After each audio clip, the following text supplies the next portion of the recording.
Un saludo a todos. Resolveremos ahora la discusión 10, cerámicos. Recordaremos algunos conceptos relacionados con los cerámicos. Los cerámicos son materiales que se caracterizan por ser aislantes y por una alta dureza principalmente. Atendiendo a diferentes criterios, estos materiales pueden clasificarse en diferentes grupos, ya sea por su aplicación, por su estructura, por la naturaleza de su enlace, entre otros. Según la naturaleza del enlace, aunque sabemos que no será 100% de un solo tipo, podemos clasificar las cerámicas en dos grupos. Las cerámicas iónicas y las cerámicas covalentes.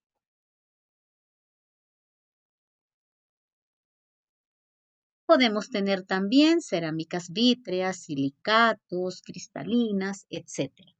Pero nos ceñiremos a esta clasificación. Cerámicas iónicas, las cuales se enlazan a través de fuerzas electrostáticas, con lo cual nosotros decimos que hay un enlace iónico o de transferencia. Transferencia de electrones. Las cerámicas iónicas están formadas por un metal y un no metal. Hay un elemento que cede electrones y otro que los acepta. Por lo tanto, las cargas quedan muy diferenciadas. Tendremos un elemento que acepta los electrones con los que se incrementa su carga negativa, al cual vamos a denominar anión.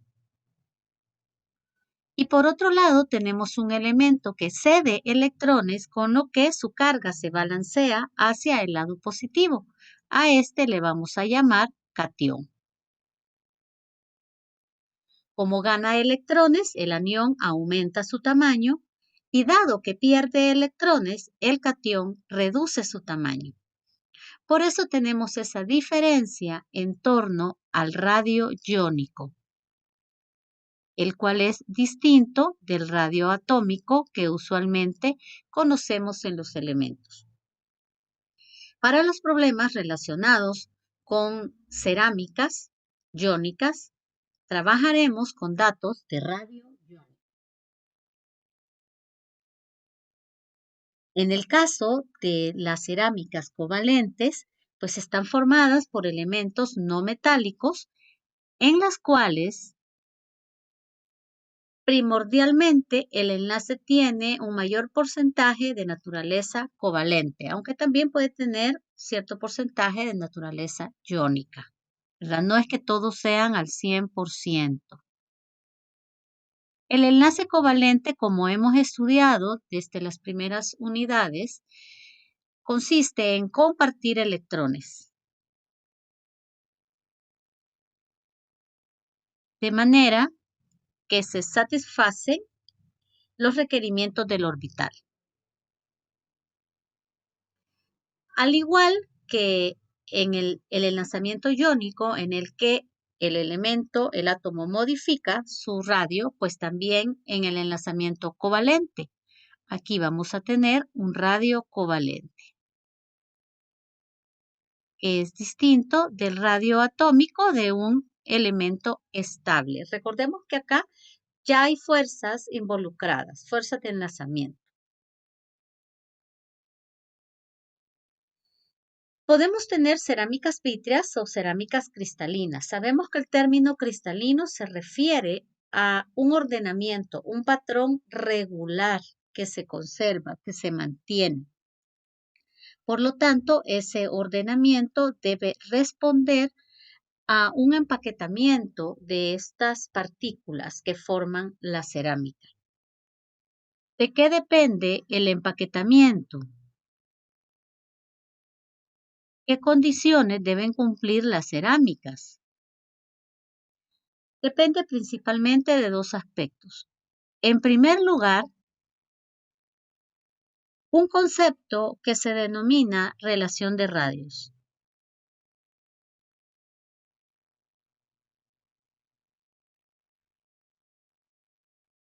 Es la relación del radio del catión al radio del anión.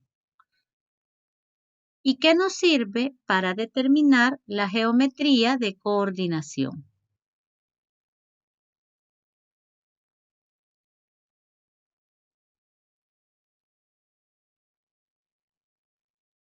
Aquí vamos a recordar este concepto de coordinación.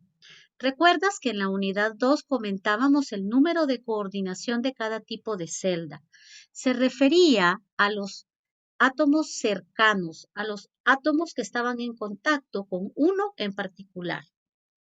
Pues aplicaremos ese mismo concepto al tema de cerámicos y diremos que son los iones que están en contacto con un ion en particular. Como los iones pueden ser aniones o cationes, pues la coordinación se va a referir a cualquiera de los dos. Existe entonces una coordinación para el anión y otra para el anión. En el caso de la relación de radios, hace referencia a la geometría de coordinación del catión. Entonces lo podemos definir como ese número de iones cercanos al catión o que están en contacto con el catión. Y geometría porque hace referencia a ese cuerpo, a esa forma que se genera por el arreglo de los átomos, que bien pueden ser cuando están dos iones cerca o bien cuando se trata de tres o cuando ya el arreglo genera otro tipo de figuras como un tetraedro o incluso un octaedro.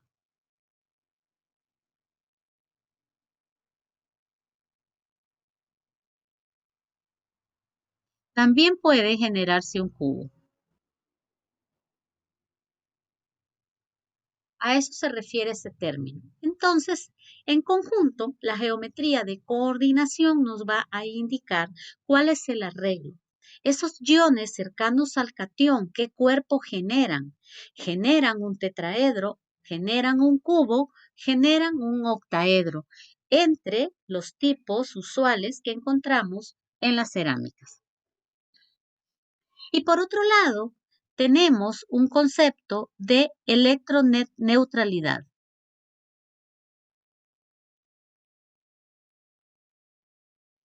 ¿Qué significa? Que debe haber un balance de carga, debe existir una igualdad en cuanto a estas cargas. Por lo tanto, la electroneutralidad va a hacer referencia a que la suma de las cargas aportadas por los aniones tiene que ser igual a la sumatoria de la carga aportada por los cationes. La suma de las cargas debe ser cero. Debe existir un balance entre las cargas negativas y las positivas.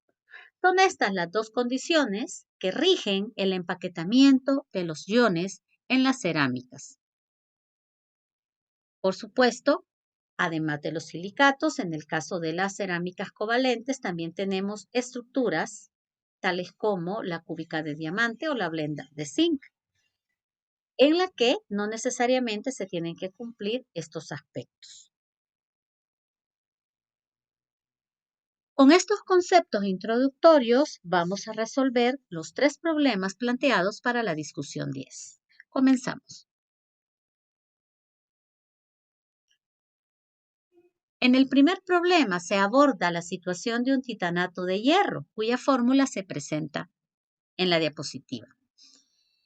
Este titanato de hierro puede asumir la estructura que se llama ilmenita.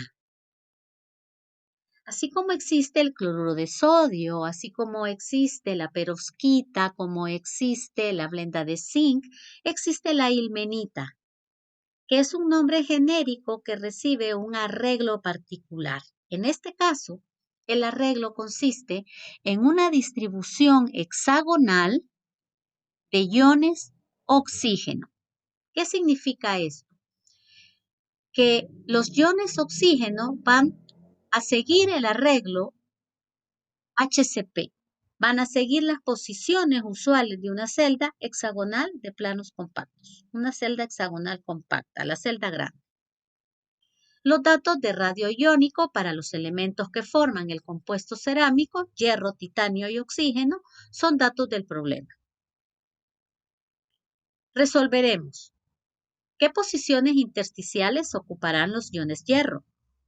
¿Qué posiciones intersticiales ocuparán los iones titanio? ¿Qué fracción de todas las posiciones tetraédricas estarán ocupadas? ¿Qué fracción de todas las posiciones octaédricas estarán ocupadas? Resolvamos el problema 1. ¿Qué posiciones ocuparán los iones de hierro?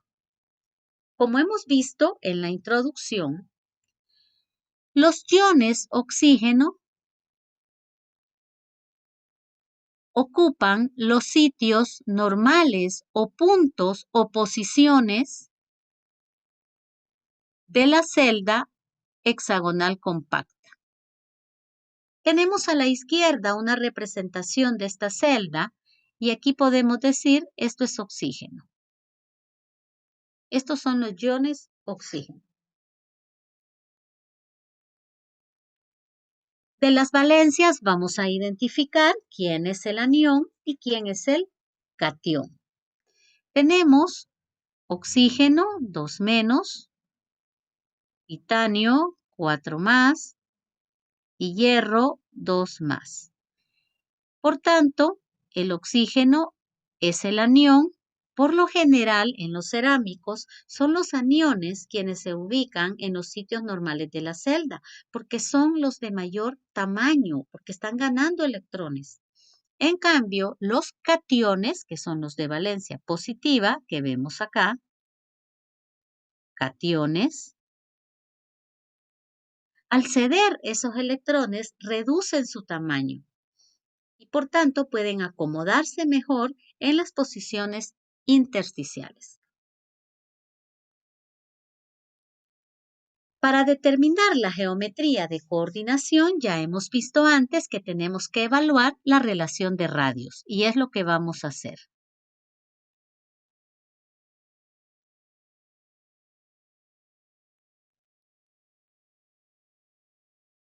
¿Cuál era esta expresión? Radio del catión sobre radio del anión. Para el caso de este compuesto, el oxígeno es el anión y tiene un radio de 0.132 nanómetros. Eso es dato del problema. Para el caso del hierro, que es el catión, su radio es de 0.074. De esta forma, la relación de radios de Fe2 más a oxígeno 2 menos tiene un valor de 0.56. Ahora, ¿cómo determinamos la geometría de coordinación? Tenemos que ver la tabla.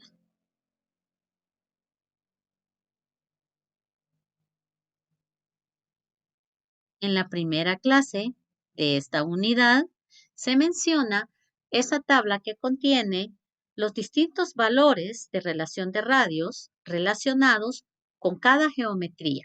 La vamos a ver a continuación. La tenemos acá. Vamos a ampliar la tabla. Aquí tenemos el número de coordinación, la relación de radios, aquí está el intervalo de valores y la geometría de coordinación. Estas geometrías son bastante raras de encontrar, son muy inestables y las más comunes son estas tres: la tetraédrica, octaédrica y cúbica. Entonces, para el valor que hemos determinado, que es 0.56, tenemos que evaluar en qué intervalo cae. 0.56 supera este valor. Vamos a ver el siguiente. Acá, 0.56. Se encuentra en este intervalo, que corresponde a un número de coordinación de 6, es decir, que hay 6 aniones en contacto con el catión, que es esta esfera azul representada acá. Por lo tanto, significa que el hierro va a ocupar los sitios octaédricos. Lo vamos a completar acá.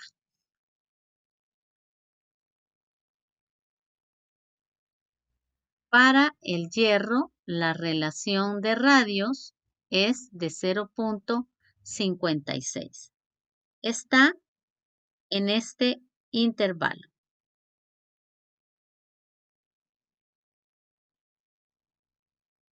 Lo vamos a copiar más claro de 0.414 menor que la relación de radios y el límite superior 0.732. Por tanto, la geometría se relaciona con los sitios octaédricos.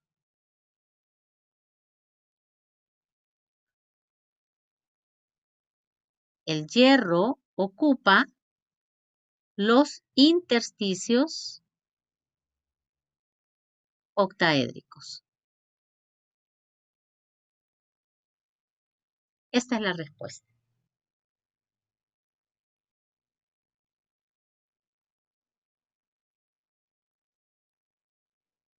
Siguiendo el mismo procedimiento, determinemos qué posiciones intersticiales ocupan los iones titanio. Evaluando la relación de radios,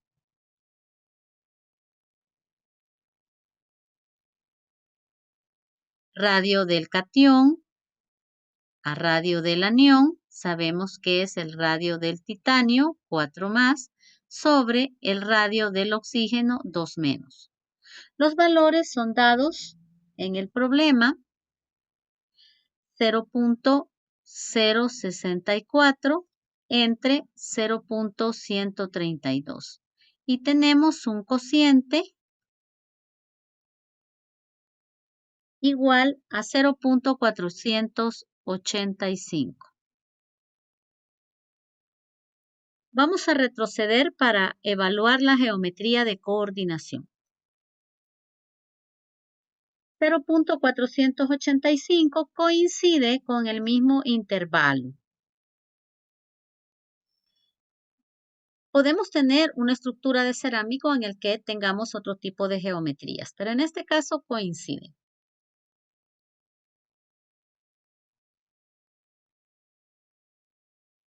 Por tanto, el titanio ocupa los sitios octaédricos.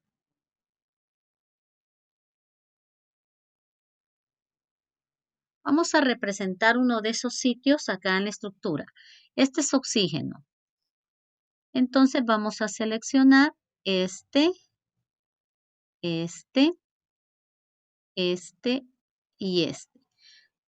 Les recuerdo que un sitio octaédrico es en esta forma.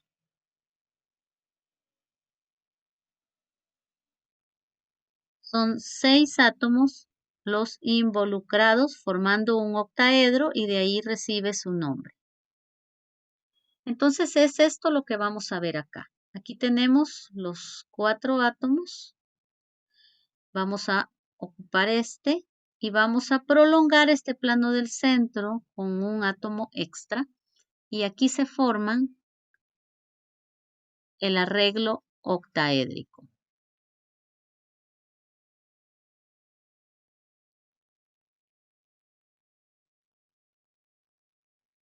Aquí se forma, este me falta. Entonces quiere decir que aquí en medio, pues vamos a tener el intersticio octaédrico. donde se forma otro. Vamos a dibujarlo. Vamos a poner un color distinto.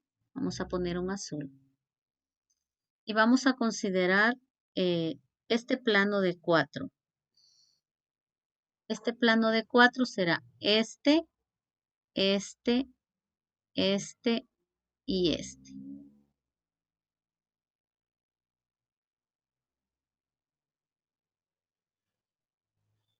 El átomo de vértice, este vértice de acá, pues va a ser este. Y este otro átomo, pues va a ser este. Y entonces acá tenemos otro intersticio octaédrico. Por aquí tendremos la posición del titanio y este será hierro. Entonces aquí tenemos una muestra de 2 posiciones intersticiales octaédricas a donde pueden alojarse el hierro y el titanio.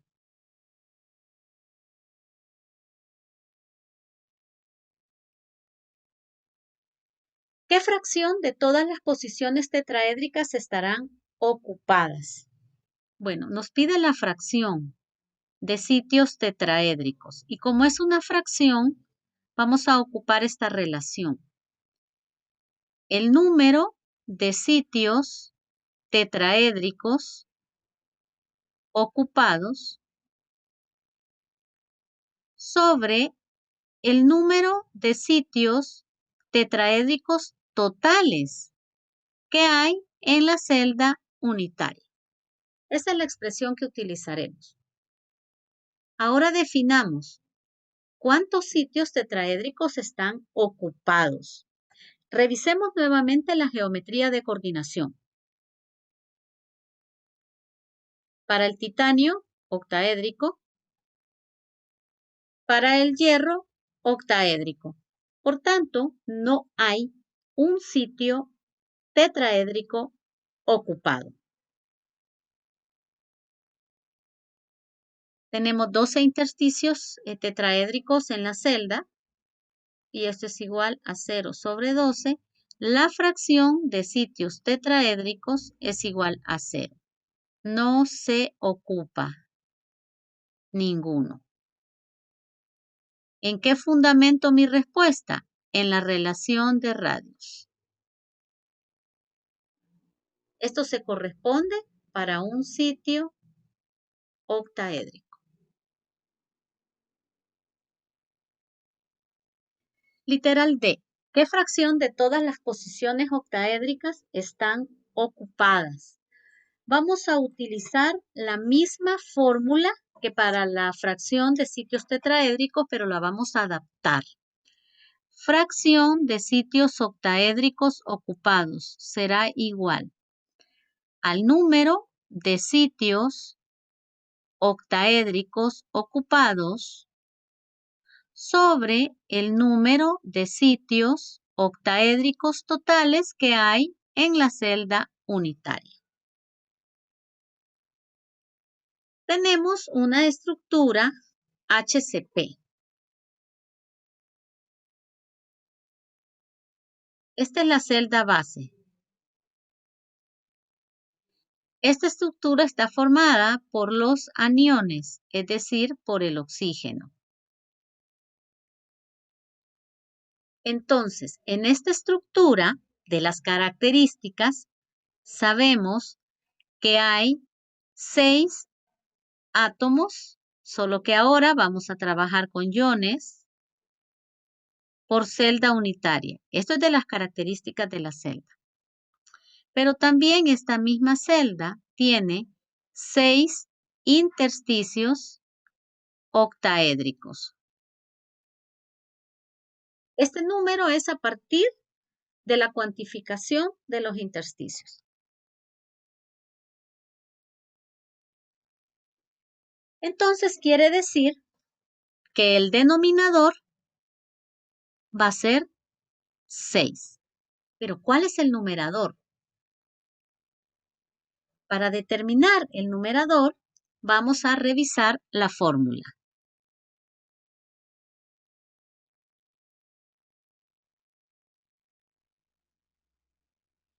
La fórmula del titanato de hierro es hierro, titanio, oxígeno. ¿Qué significan los subíndices? Significa que hay 3 iones oxígeno, que hay, esto es tácito, un ion de titanio y que hay un ion de hierro. Entonces, como podemos observar de acá, el número de iones de hierro es igual al número de iones de titanio. Esta es la estequiometría. La proporción es de 1 a 1. Por cada ion de hierro hay 1 de titanio, de 1 a 1. Vamos a ocupar esta expresión porque necesitamos determinar la cantidad de sitios intersticiales octaédricos ocupados por el hierro y por el titanio. Para ello, vamos a aplicar el balance de carga.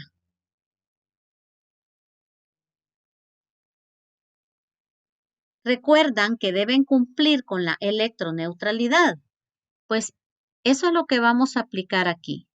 ¿Y qué nos decía? Que la suma de las cargas negativas debe ser igual a la suma de las cargas positivas. ¿Cómo cuantificamos la carga? Pues vamos a cuantificarla multiplicando el número de partículas por la valencia. Así de sencillo. Entonces, para la suma de las cargas negativas, ¿qué tenemos? La contribución del anión. ¿Cuántos aniones hay? Pues ya lo vimos acá. Como es HCP el arreglo, hay 6. ¿Y cuál es la valencia del oxígeno? -2. Aquí está. Quiere decir que la suma de cargas negativas es igual a -12.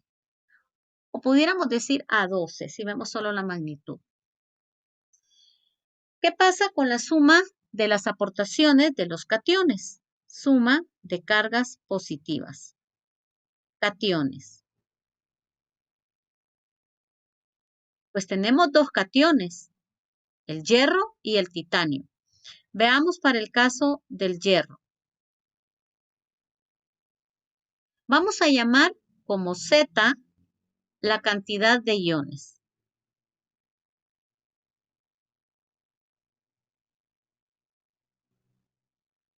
El número de iones de hierro. Entonces, la carga será Z por la valencia, que en este caso para el hierro es +2.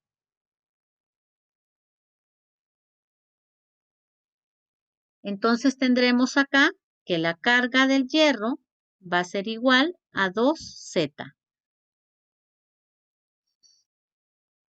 ¿Qué sucede con el titanio? Vamos a ocupar esta expresión. Si Z es el número de iones de hierro, pero el número de iones de hierro es el mismo que de titanio, pues también Z será el número de iones de titanio. Entonces la carga será Z por su valencia, que es 4. La carga del titanio será 4Z. Entonces, cuando igualemos las cargas,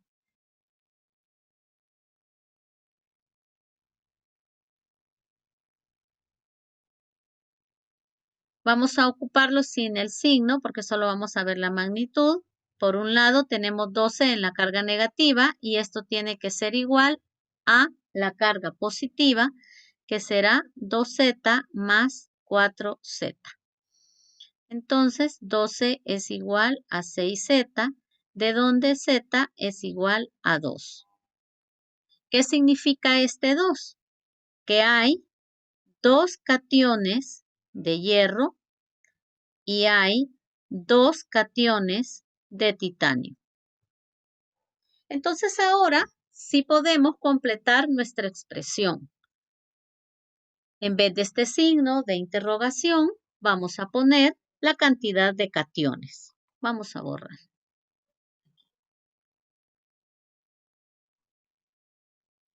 Entonces esto será 2 más 2, 4/6. Y si simplificamos, esto significa que la fracción de sitios octaédricos ocupados es igual a 2/3. Y esta es nuestra respuesta.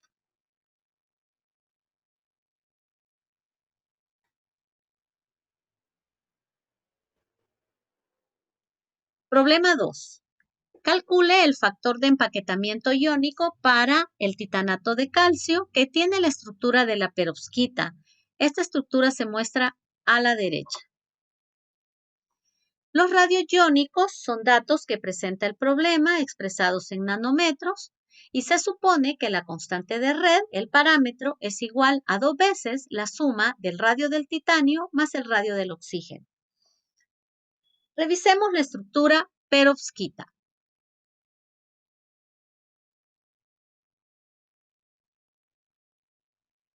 Como podemos notar, es una estructura cuya base es una celda FCC, cúbica de caras centradas.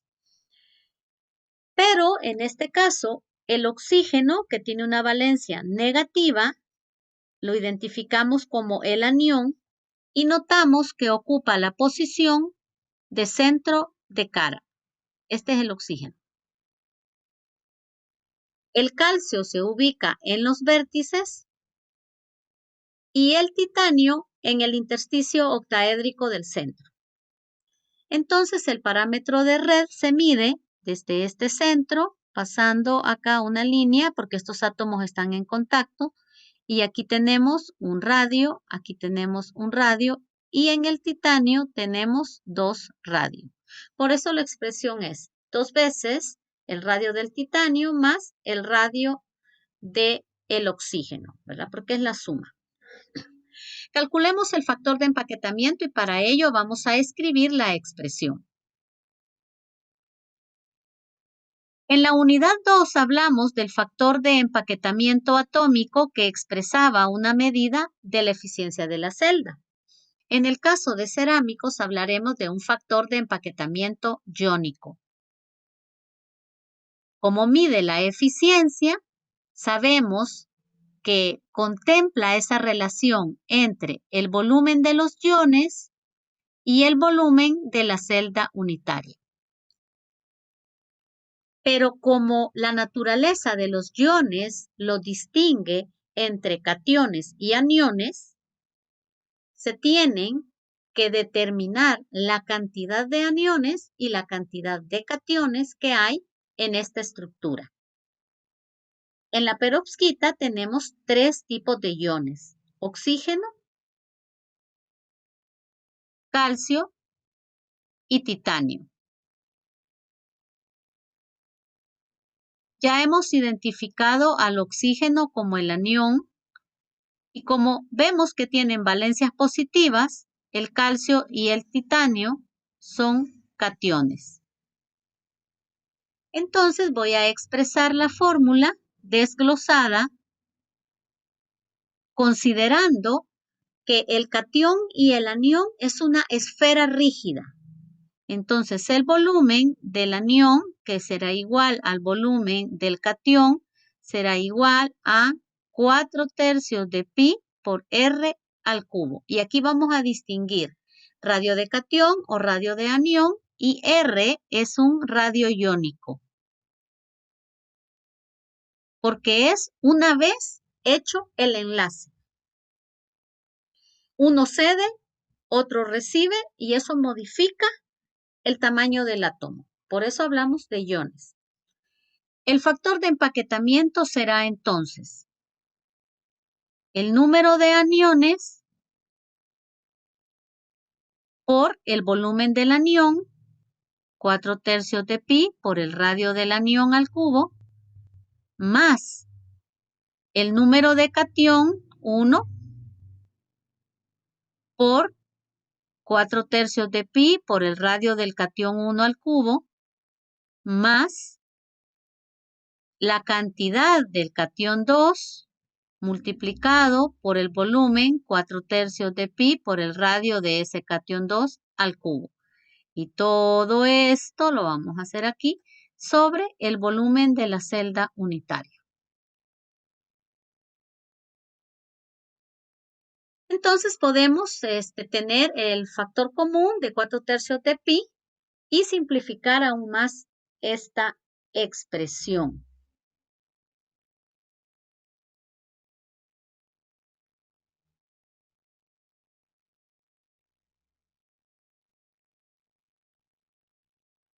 El número de anión,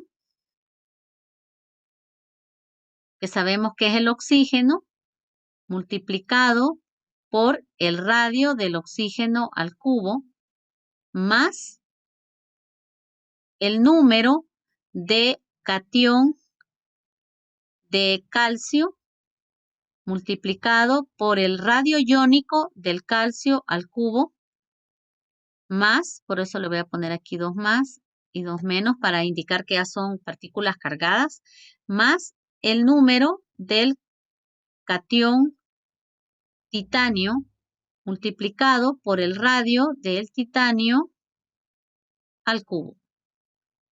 Cierro corchete y todo esto sobre el volumen de la celda unitaria, que como han podido ver, la perovskita es una celda cúbica y el volumen parámetro de red al cubo. El parámetro de red es igual a 2 veces el radio del titanio más el radio del oxígeno. Entonces, al sustituir valores,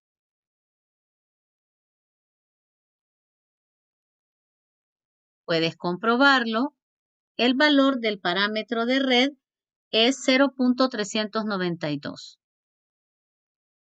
nanómetros. Por tanto, el volumen, que es el parámetro de red al cubo, tiene un valor de 0.060 nanómetros al cubo. Tenemos entonces todos los datos para encontrar el factor de empaquetamiento, pero nos falta la cantidad de aniones y de cationes. Vamos a determinarla a continuación. Número de iones. Ya hemos identificado que en las caras se posiciona el oxígeno. ¿Cuál es la contribución de las caras? La contribución de caras es 1/2. Hay 6 caras. Recordarás entonces que para el caso del oxígeno ocupa las caras de la celda FCC y por lo tanto implica que hay 3 aniones.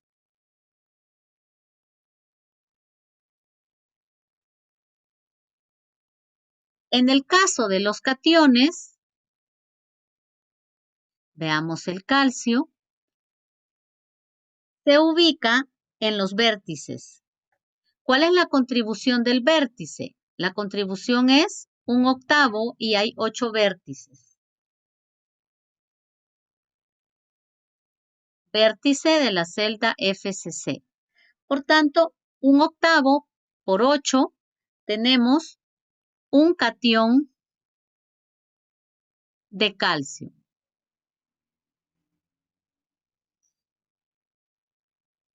Y para el caso del titanio, el titanio se acomoda en el intersticio octaédrico. Está totalmente dentro del límite de la celda y su contribución es unitaria. Un catión de titanio. Ya tenemos entonces las cantidades. Y si no, pues para eso tenemos la fórmula del titanato de calcio, ¿verdad? La voy a escribir.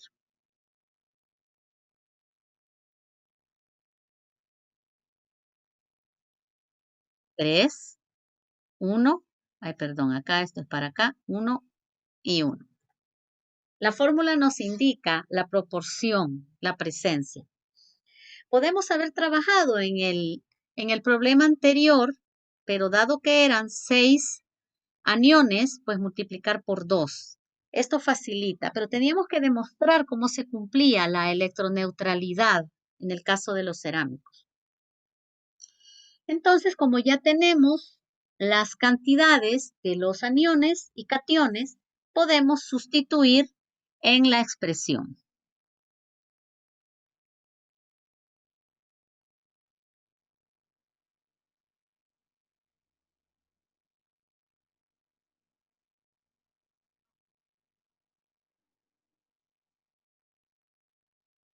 Aquí tenemos 4/3 de pi, abrimos corchete, 3 aniones de oxígeno por 0.132 al cubo, más, esto se puede dejar implícito, pero yo lo voy a representar, un catión de calcio por el radio 0.106 al cubo, más un catión de titanio por el radio, que es 0.064 al cubo. Y cierro corchete. Y todo esto sobre el volumen de la celda que ya habíamos calculado. Operando, obtenemos un factor de empaquetamiento iónico de 0.58. Y es esta la respuesta del problema 2.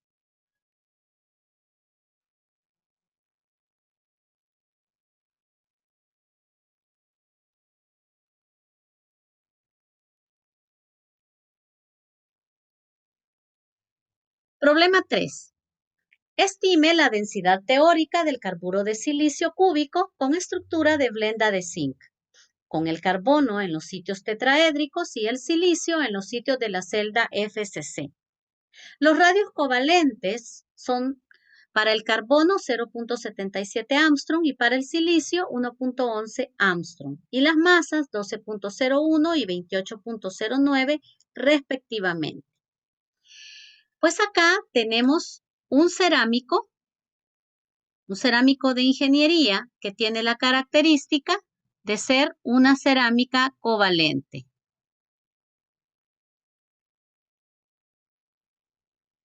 A diferencia de la estructura del vidrio y de los silicatos, también hay cerámicas covalentes que pueden presentar este tipo de estructuras cúbicas. El diamante, el carbono, el carburo de silicio son algunas de ellas. El nitruro de silicio también. Entonces, acá tenemos una estructura que se llama blenda de zinc y nos indica que en los sitios normales de la celda se acomoda el silicio y en los intersticios tetraédricos el carbono. Vamos a determinar la densidad de esta estructura. Vamos a notar que las valencias, en este caso, tienen el mismo valor, 4. Recordemos que en el mecanismo de enlace covalente compartimos electrones. Entonces, no necesitamos que uno quede más cargado que el otro porque están compartiendo.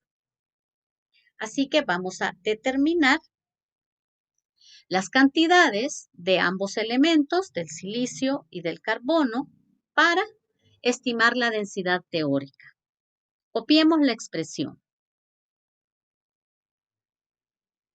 En el caso de la blenda de zinc, se va a utilizar la siguiente expresión para determinar el parámetro de red, ¿verdad? También se determina a partir de relaciones geométricas y vamos a usar los radios covalentes del silicio y del carbono. Copiemos la expresión para la densidad.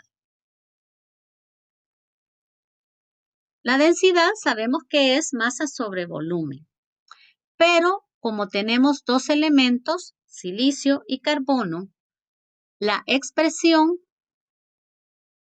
para este compuesto será de la siguiente forma. El número de átomos de silicio multiplicado por su correspondiente masa atómica más el número de átomos de carbono multiplicado por su masa atómica sobre la constante de Avogadro, porque esta es la aplicación del concepto de mol, y el volumen de la celda unitaria. Como vemos, la densidad depende del tipo de elemento, tipo de material, si es puro, en este caso es un compuesto cerámico con 2 elementos, de la naturaleza del arreglo que va a afectar el volumen y, por supuesto, la cantidad de átomos o iones o partículas que constituyan esa unidad o celda unitaria. Entonces, veamos de lo más sencillo, la blenda de zinc. Es una estructura cúbica. Por lo tanto, el volumen será igual al parámetro de red al cubo. ¿Cuál es el parámetro de red? Tenemos la expresión 4 sobre el radio de los dos elementos sobre raíz de 3. Sustituyendo por los radios, pues sabemos que tenemos el 1.11 más 0.77, esto multiplicado por 4 sobre raíz de 3, obtenemos un valor de parámetro de red de 4.34 Armstrong. Como nos están pidiendo densidad, pues no es muy usual en Armstrong cúbicos, entonces lo vamos a expresar en centímetros. Sabemos que un Armstrong es igual a 10 a la menos 8 centímetros. Por tanto, el volumen es igual a 8.175 por 10 a la menos 23 centímetros cúbicos. Las masas atómicas están dadas por el enunciado del problema y ahora debemos determinar esa cantidad de átomos de carbono y de silicio que forman el arreglo. Para ello vamos a utilizar la representación de la blenda de zinc. La tenemos acá. Bueno, vamos a tachar que no se tratan iones porque acá no tenemos sí hay una estabilidad, ¿verdad? Al ocurrir el enlace, pero no tan marcada como sucede con el enlazamiento iónico. Entonces dijimos que tenemos acá el silicio y tenemos acá el carbono. Y la estructura es blenda de zinc. En esta estructura hay un elemento que ocupa los sitios de la celda FCC. Y hay otro elemento que ocupa la mitad de los sitios tetraédricos de la estructura FCC. Estas son las características de la celda. Entonces, si el silicio ocupa los sitios de la celda, recordemos que en suma, las contribuciones de los centros de cara y de los vértices totalizan 4. Entonces hay 4, vamos a llamarle átomos de silicio. ¿Y qué sucede con el carbono? ¿Cuántos habrá? Como nos dice que ocupa la mitad de los sitios tetraédricos, en una estructura FCC hay 8 sitios tetraédricos. Si el carbono ocupa la mitad, quiere decir que hay 4 átomos de carbono. Otra forma de determinarlo. Veamos la fórmula.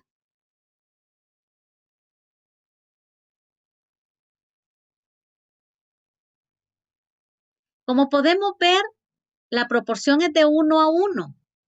Entonces, si hay 4 átomos de silicio, por fuerza deberán existir 4 de carbono.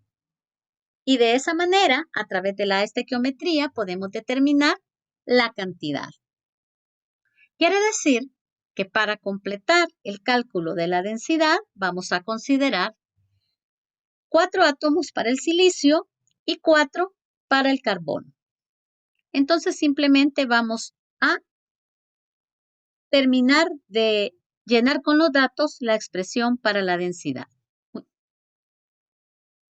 Entonces, tenemos acá densidad del compuesto, este carburo de silicio, va a ser igual a 4, que es la cantidad de silicio, por 28.09, más 4, que son los de carbono. Se puede agrupar como factor común, pero yo lo dejo así explícito para que se vea el valor de cada uno. 12.01. Constante de Avogadro, 6.022 por 10 a la 23. Y el volumen de la celda, pues ya lo hemos determinado, 8.175 por 10 a la menos 23, lo que nos da un valor para la densidad del carburo de silicio de 3.258 gramos sobre centímetros cúbicos, y esta es la respuesta para el problema 3. Esta es la forma en la que se determinan estas características en las estructuras cerámicas, evaluando cuál es el tipo de arreglo, determinando la cantidad de elementos, sea átomos o sea iones, considerando la geometría de coordinación, así como la electroneutralidad. Además, ya vimos que las fórmulas químicas también nos pueden ayudar para determinar esta cantidad de elementos. Terminamos acá y nos vemos en la discusión 11.